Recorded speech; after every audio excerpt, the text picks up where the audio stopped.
Welcome to the video. I'm Melissa, I write books. It is day 8, right? It's day 8, yeah. It's day 8 of the First Draft Diaries.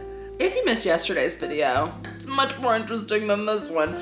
That was a really great start to entrance you to finish watching this video. Okay. Yesterday I was on a writing retreat. I just came back this morning. So I wrote 20,000 words yesterday. And so now I have to edit through them. That doesn't mean I'm actually editing the content. I'm just formatting the sentences. So like the periods are in the right places. There's quotation marks, there's dialogue tags. And like it's a lot of like pressing return. It's formatting, not editing is what I would say. Also probably doing a little bit of outlining. I think it's about noon, maybe 1. Oh, 1:30, great. It's 1:30. And I went on a walk this morning, just kind of centering. I am going to have like a session where I edit through maybe 5,000 words of the dictation. I'm not gonna try to like do all of it in one day, but I would like to get through those 20,000 words that I wrote yesterday pretty quickly so that it's not like I'm writing a huge chunk on one day and then I'm not writing new words again for like 5 days, because that kind of defeats the purpose. So maybe I'll get a few more words in after that, but don't really know. My plan for the day is kind of all over the place. I have some like life admin things to do, like a little bit of cleaning, and depending on what time that all finishes up, I might go to a coffee shop to edit a little bit, but I'd like to be home for the live sprints tonight. I know Cody, Jasmine, Becca, and Natalie are live tonight, so I'm gonna check that out. But today is kind of just like a day off. I have today off and Monday, Tuesday off as well, that I took them off. It's fine. So just kind of relax. Maybe I'll try to like do a puzzle or like read. That would be wild. Whoever would have thought? A leisure activity? Couldn't be me. I recommend doing leisure activities, but I do not follow my own advice. This is likely gonna be a shorter video today, but yeah, my brain is still a little fried from yesterday, I'm gonna be honest. So just a slower, more admin-y kind of day. And I do count editing dictation as an admin task. I don't know. It's all a mess. It's all just things on a list that I need to do, so.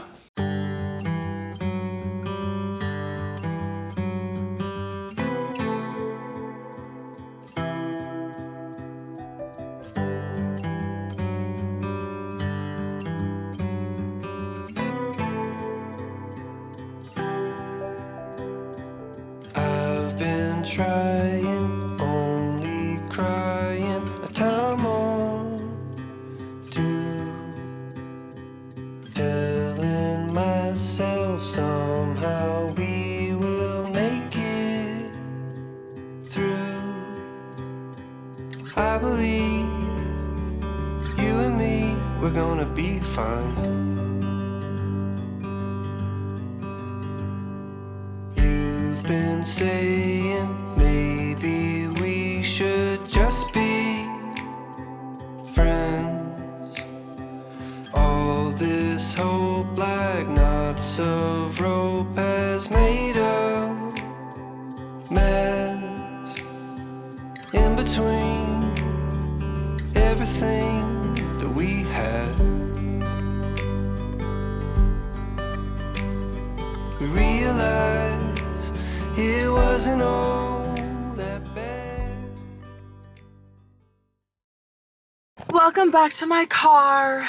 It's about 5, and I think I was probably in that coffee shop for probably about an hour, yeah.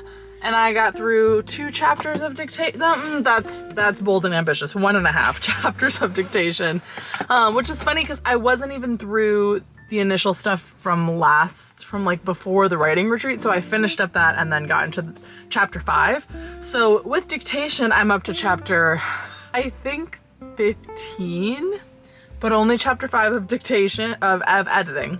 So there's a live stream tonight at 6. So I'll crank through some more. I'm not in a super huge rush. As long as I'm like relatively keeping up with the dictation, I'm okay with it. I just don't want to be left with like the whole book to edit through at the end. So if it's at a slower pace, that's okay. It's going well.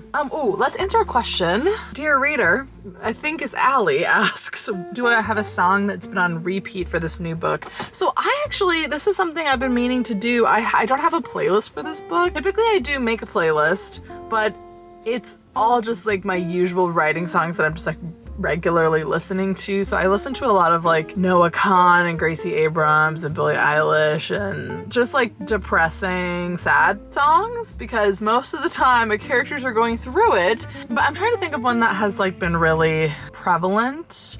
I've been listening to a lot more of my instrumental playlists. So I have like all those artists that I just named, but I also have a playlist called The Pencil and the Kleenex, and it's like soundtracks from Doctor Who season 5 and 6 and 7, and also from the TV show Broadchurch. If you're writing suspense, I really recommend that soundtrack because it's just like really like sort of like repeating, tension building, good to put you in the mood songs. I also, on that list is like some random instrumentals. Like I think the Criminal Minds theme song is on there, but in terms of like songs you would know, Lights Are On, if you know that song. Very sad, very depresso espresso song, but it seems to fit a lot of the vibes. I've also been listening to a lot of Ingrid Michaelson, which I always listen to Ingrid Michaelson like all year round. Like she just like is very, I've been listening to her for years, like for 3 years while I was in college.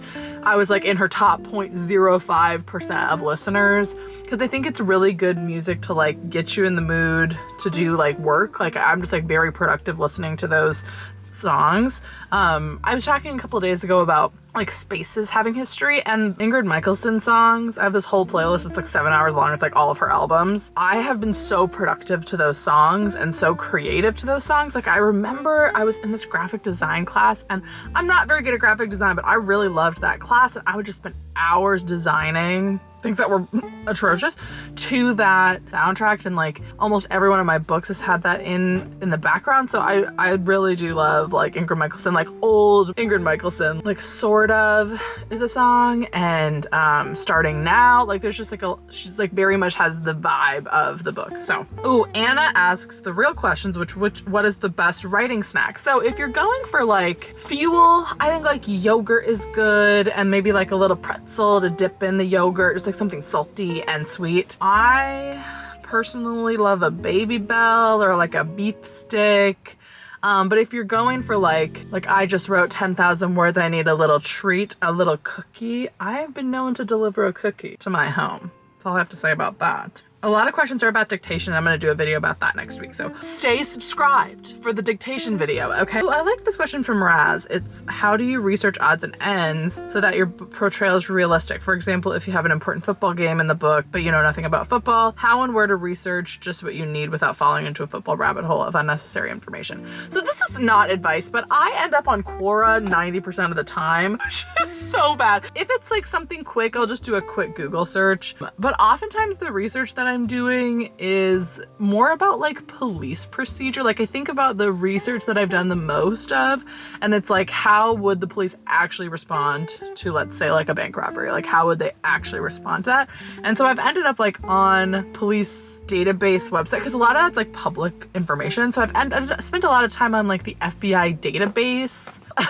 The answer is I do end up Googling quite a bit and falling down a few rabbit holes. But that's often something like I'll bookmark it for later. The only time I'll stop drafting to go and research is if it's something that like let's take the bank robbery example. So in Gas Station, I don't think it's a secret at this point, there's lots of robberies happening in that book, and I couldn't write the scene without knowing like how do the police actually respond to bank robbers, like what is the actual strategy in this. And so then I will take the time to like go and research to kind of structure the scene, but I wouldn't interrupt my flow of drafting to look up like how many points are there in a football game, or like what color is our traffic lights in Indonesia. I don't know where that sentence came from, but like things like that, I don't stop. I just put like insert whatever here, and then in revising, I actually like having those things to look up for revising that are like quick little things, because then if they're on a checklist, that's like an easy check off. Like I can go Google that for 2 minutes and check it off in revision, and easy things to check off in revision is really good for like building momentum and like dopamine and all that good stuff.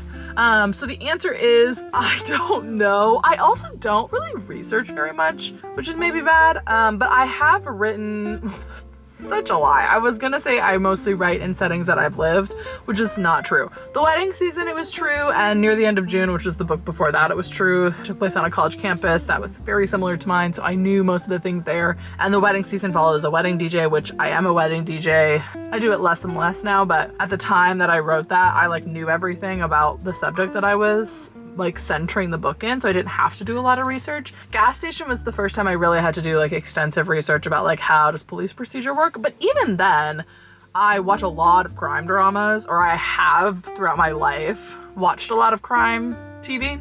So I kind of had an idea of like, well, this is how they sort of do it. So like I could probably get away with it too. I'm not a huge researcher though, which is maybe bad, but I don't tend to fall down research rabbit holes unless it's like I actually need this information to structure the scenes, you know? And even then sometimes I'll just make things up and like look it up later, you know? That is all my research tips. None of them were tips and none of them are legal advice. But yeah, I'm gonna head home. I might back, you guys. I don't know what it was about my retreat. Maybe just a lot of sitting and driving. It wasn't even that much driving though. My back is a little sore, which is concerning for a number of reasons, but we'll just ignore that. Yeah, everything's fine. I'm just gonna maybe go on my walking pad tonight instead of sitting in a chair, but also I'm just like tired, you know?